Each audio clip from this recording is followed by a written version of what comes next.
అనంత కరుణామయుడు అపార కృపాశీలుడైన అల్లాహ్ పేరుతో ప్రారంభిస్తున్నాను. సూరే మొహమ్మద్ 1 వరకు 6వ వివరణ. ఒకరి అధికారానికి అణగి ఉండటానికి బదులు తమ జీవితపు వ్యవస్థను స్వయంగా తామే స్వేచ్ఛగా నడుపుకుంటారు. ఒకరికి లోబడి బ్రతకడానికి బదులు పైచేయిగా బ్రతుకుతారు. మూలంలోని పదాలు కజాలిక యజరిబుల్లాహు లిన్నాసి అంసాలహుం.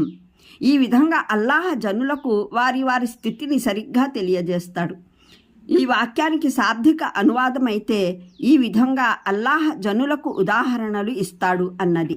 కానీ ఈ శాబ్దిక అనువాదం వల్ల అసలు భావం విసిదం కాదు. అసలు భావం పరమప్రభువు ఉభయపక్షాలకు ఈ విధంగా వారి స్థానాన్ని సరిగ్గా తెలుపుతాడు అన్నది.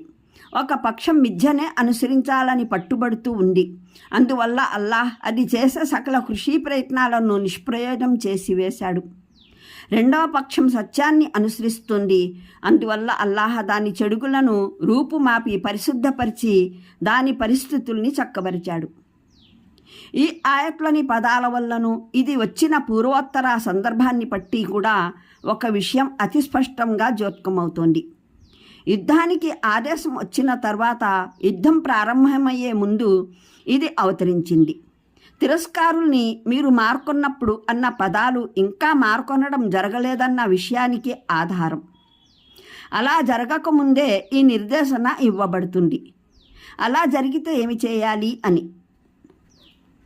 మున్ముందు 20వ ఆయట్లోని పదాలు పలికే సాక్ష్యం ప్రకారం ఈ సూర అవతరణకు మునిపే హజ్ సూర 39వ ఆయత్, బహ్రా సూర 190వ ఆయట్లలో యుద్ధానికి ఆదేశం వచ్చేసింది.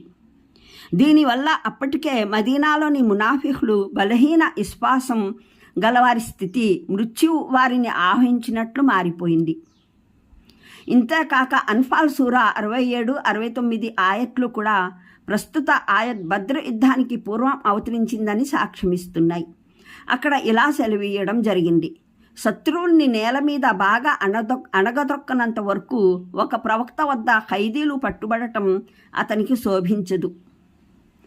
మీరు ప్రాపంచిక ప్రయోజనాలు కోరుకుంటున్నారు. వాస్తవానికి అల్లాహ్ దృష్టిలోనైతే పరలోకముంది. అల్లాహ్ సర్వాధికుడు, వివేచనాశీలుడు. అల్లాహ్ వద్ద ముందే గ్రంథస్థమై ఉండకపోతే మీరు తీసుకున్న దానికి శాస్తిగా మీకు పెద్ద శిక్ష విధించబడేది. ఇప్పుడు మీరు సాధించుకున్న ధనం ఏదైతే ఉందో దాన్ని తినండి. అది ధర్మసమ్మతమైంది, పరిశుద్ధమైంది కూడా. అల్లాహకు భయపడుతూ ఉండండి. నిస్సందేహంగా అల్లాహ్ క్షమించేవాడు, కరుణించేవాడు కూడా. అల్ అన్ఫాల్ 67, 69 ఆయట్లు. ఈ వచనాలను ముఖ్యంగా గీత గీసిన వాక్యాలను గమనిస్తే జోత్కమయ్యే విషయం ఏమిటంటే, బద్ర్ యుద్ధంలో శత్రువుల్ని బాగా అణిచివేయక మునిపే ముస్లింలు శత్రుసేనను బందీలుగా పట్టుకోవడంలో నిమగ్నులవడం పట్ల ఈ ఆయట్లో ఆగ్రహం ప్రకటించబడింది.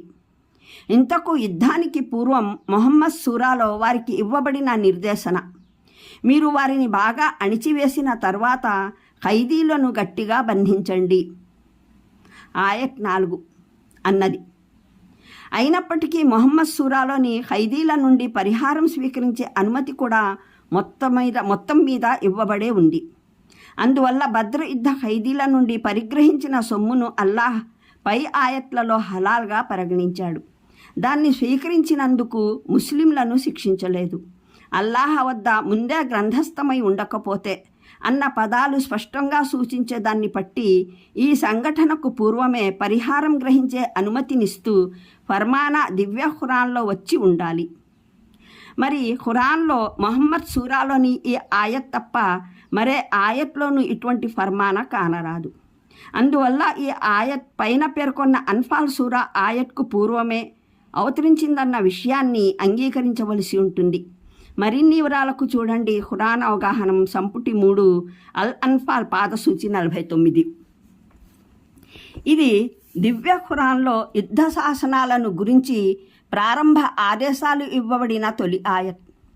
దీని ద్వారా అనువర్తించే ఆదేశాలు, దీని ప్రకారం ప్రవక్త మహనీయ సహచరులు ఆచరించిన తీరు, ధర్మశాస్త్రవేత్తలు ఫుకాహా ఈ ఆయత్ ద్వారా ప్రవక్త సాంప్రదాయం ద్వారా గ్రహించిన అనువర్తనాలు, వీటన్నింటి సంక్షిప్త రూపం దిగువని ఇస్తున్నాము. 1. యుద్ధంలో ముస్లిం సేనల అసలు లక్ష్యం శత్రువు యుద్ధశక్తిని విచ్ఛిన్నం చేయడం, అందులో పోరాడే శక్తి క్షీణించి యుద్ధం అంతమైపోవాలన్నది. ఈ లక్ష్యం నుండి దృష్టి మళ్లించి శత్రుసేనను బందీలుగా పట్టుకోవడంలో నిమగ్నులు అవరాదు. శత్రువును పూర్తిగా నుగ్గు చేసివేసిన తరువాత యుద్ధరంగంలో ఇంకా కొంతమందే శత్రుసేనకు చెందినవారు మిగిలి ఉన్నప్పుడు ఖైదీలుగా పట్టుకోవడం పట్ల శ్రద్ధ చూపాలి. అరబ్బులకు ఈ నిర్దేశన ప్రారంభంలోనే ఇవ్వడానికి కారణం వారు పరిహారం స్వీకరించడానికో లేదా బానిసలుగా పట్టుకోవడానికో ఆశపడి యుద్ధంలో అసలు లక్ష్యాన్ని మర్చిపోరారన్నది. యుద్ధంలో పట్టుబడిన వారిని గురించి ఇవ్వబడిన ఆదేశం ఏమిటంటే, మీకు అధికారం ఉంది, మీరు వారి ఎడల సత్ప్రవర్తన చూపవచ్చు లేదా పరిహార వ్యవహారము చేయవచ్చు. దీన్ని బట్టి సామాన్య చట్టం ఒకటి రూపొందుతుంది. యుద్ధ ఖైదీలను సంహరించరాదు అన్నది. హజరత్ Abdullah bin Umar, Hasan Basri, Ata, Ahmad bin Abi Sulaiman రజియల్లాహ్ చట్టంలోని ఈ సాధారణ భావాన్నే పరిగ్రహిస్తారు. ఇది దాని స్థానాన పూర్తిగా సరైనదే. వారి ప్రకారం మనిషిని యుద్ధరంగంలోనే సంహరించ వీలుంటుంది. యుద్ధం ముగిసిన తర్వాత ఖైదీలు మన హస్తగతమైనప్పుడు వారిని సంహరించడం సరైనది కాదు.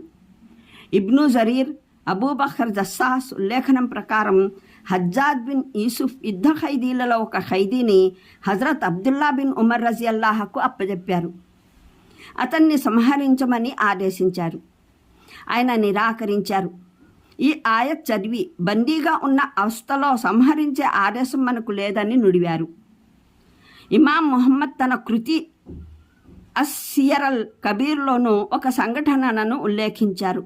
అబ్దుల్లా బిన్ అమీర్ ఒక యుద్ధ ఖైదీని హతమార్చమని అబ్దుల్లా బిన్ ఉమర్కు ఆదేశించారు. ఆయనేమో ఈ కారణంగానే ఆ ఆదేశాన్ని పాలించడానికి నిరాకరించారు.